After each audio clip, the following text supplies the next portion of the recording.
Hi, I'm Paris, and a few years ago I experimented with having Wi-Fi cameras in the front window of the house to keep an eye on the driveway, people coming up to the door. The issues with that though were when you closed the blinds, camera couldn't see anything, and to put the camera outside you'd have to run a power line, put holes in the siding. Also, you had to have a computer on all the time so it could store the video so you could look at it later. Lots of issues, so I just returned the cameras to the store. It was too much trouble.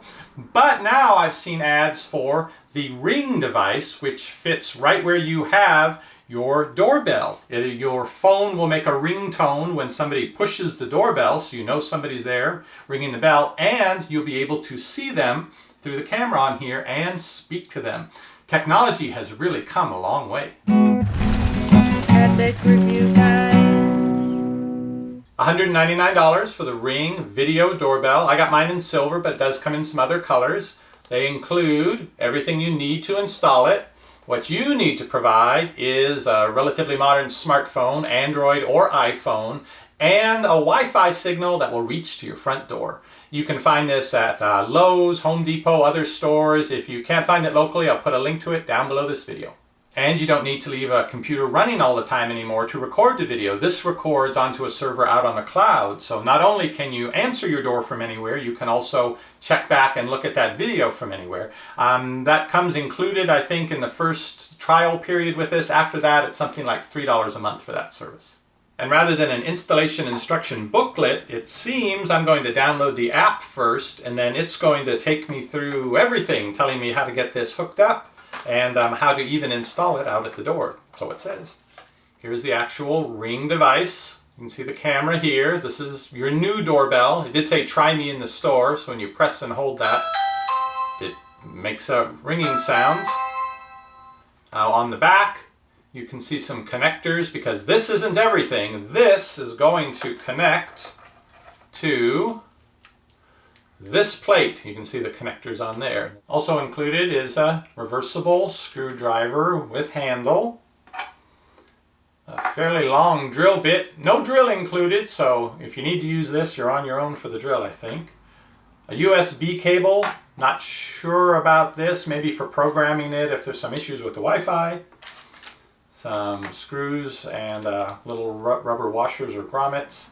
A diode, maybe for people who aren't fans of the band Perry. And what may be the world's smallest bubble level.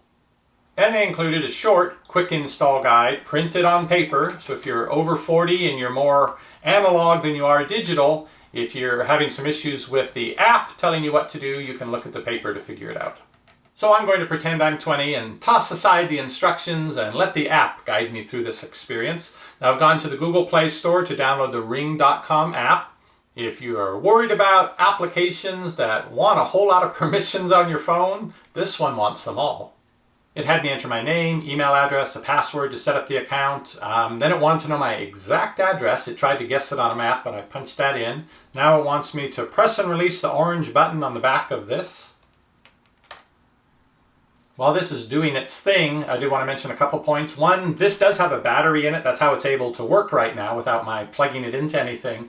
I don't see where you can pull a panel off and replace batteries, so I'm thinking there's a little USB connector here. This must be a rechargeable battery. So I'm guessing when the battery gets low, you have to remove your doorbell and bring it in the house and plug it into a computer or into a phone charger transformer to charge it back up. The other thing is that if this is used over a doorbell, your regular doorbell system in your house should still ring. Several minutes later, I've been through this process twice and it has not completed. I've seen that it has changed this to try to connect to a temporary Wi-Fi network set up by this device so they can talk. I don't know why it's not working. I do have a relatively new phone with Android 6. Is that the issue? So anyway, I resorted to reading the instructions. It's getting a little more complicated than it was a few minutes ago. There are troubleshooting steps here. Maybe I can set this up to work manually. Let me see. Half an hour later, I got it to work after going through all the troubleshooting steps, trying to figure out what the problem could be, changing settings on my router. So the app is now at this point, when something happens with the Ring doorbell, the events will show up here, but nothing's happened yet. I'm going to try pushing the button here as though I am ringing this, see what happens. Oh, something's happening. Oh, hey, we can look into infinity here. I guess it's working. Got to go do some more work on actually doing the physical installation of this out over the doorbell. Here's our doorbell. It does light up, or well, it used to. The power's off to it right now, like it's supposed to be. Sound of paint cracking. Well, at least the new one's bigger than this one.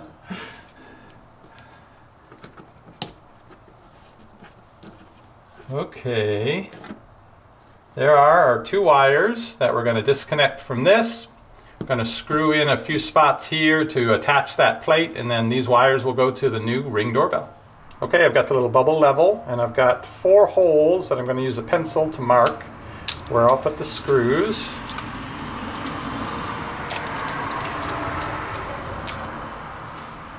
So the wires come through here. And then it's sort of wherever you would like it. That's going to be the top, and the camera will be about here. Just, you think like that's good? Yeah. Okay, and then the bubble level. They don't tell you to bring your glasses so you can see where it is. I dispute that everything is provided that's needed for this. I'm going to assume that's level. It looks more or less like it to me. I was having some issues with that little screwdriver, so got out an electric screwdriver. This is now installed. It's time to connect the 2 wires. Again, power is off. I'm going to hook these up here so it will ring the doorbell inside. Time to slide this on so these electrical points make contact, and then push it all the way down, and then these security screws are what keep people from running away with it.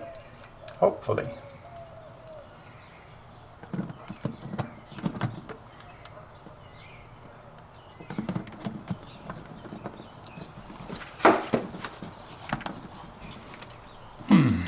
They do say in the video, don't be shy about pushing hard. Finally got it installed. What I did was put a towel over it. I'd been afraid of pushing in this area around the camera lens, so I guess I put a towel over it, and then I just pushed against the whole thing. It slid into place. These are the security screws. It turns out this is a special kind of hex screw tip that, so not anybody can go and take them out and steal your device. Just anybody else, I guess, who has one of these.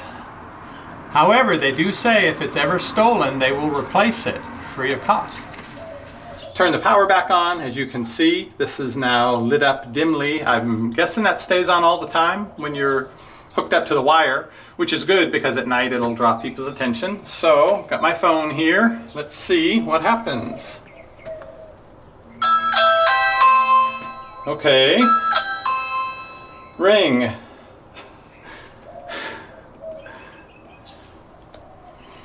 And it took me here. But it didn't bring up the video. Thought it might be a Wi-Fi connection issue for the phone, so came inside where it's a stronger signal. I hear that. Okay, and I heard it. And here I am again with another missed call. So, tinkered around some more, finally got it working, both on my phone and on my wife's phone. Turns out we can both answer, and now she is in the house talking to me, not letting me in. Can you see me okay? Yes, I can see you perfectly fine. Are you speaking in the phone like, holding it up like a speakerphone? Yes. So if you hold it closer to your mouth, you could get louder. Can you try to talk right into the microphone and see how loud it gets? Loud enough? So try again, it cut out some of the words.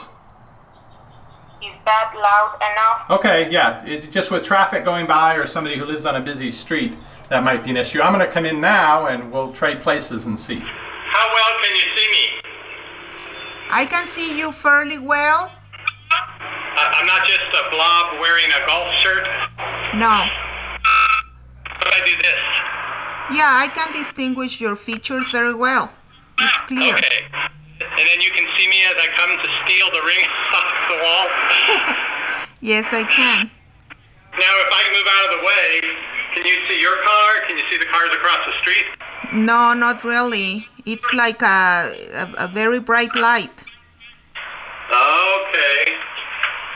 I can see a little bit of my car, but not too much. Can you see me standing here?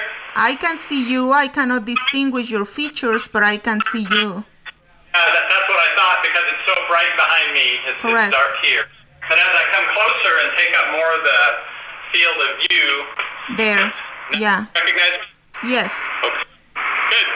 Well, that was an experience. Got it working most of the time, I would say. Sometimes it seems we would press the button, though we would hear the ring and hear the ring here, it just never came into the call. And then after a minute or two, it would show another missed call. That happened on my phone and on my wife's phone. And sometimes it worked fine and it would pop right up. Doesn't seem like you have the option to turn the camera on from the phone. So I would still like to be able to turn the camera on even if the person has already turned and started to walk away. Maybe you can recognize them from the back, or if they left a package, you can know the package is out there. So I'm not sure why you can't, on the app end, just say, show me what the camera sees right now. Also, it was sort of like a Skype call where occasionally words cut out and also the picture will freeze or it gets really pixelated and then it comes back into sharper detail. So yes, the technology has come a long way from the little black and white camera that I tried to mount in the window and use that to see what was going on out front. This is much better, offers a lot more options, and of course you can connect. I won't say you can connect to it anywhere. It can connect to you. It would be great if I could say turn on the camera and connect to it. So there's still some features I would like to see in this. It goes for $199. We have a link to it down below this video. I'll be trying it out here for the next few weeks and I'll do an update video, let you know how pleased I am with it. It's been out for a while, so it's not a brand new thing that I'm expecting firmware updates to make it suddenly improve a great deal. You can keep checking back for that video and other future videos, or you can click that subscribe button down below. You'll get notified when our videos go up. See you on the next review. Shopping is easy when you know what to buy. At EpicReviewGuys, we give it a try. What does the fox buy? Nobody knows. But before he goes shopping, he watches our videos.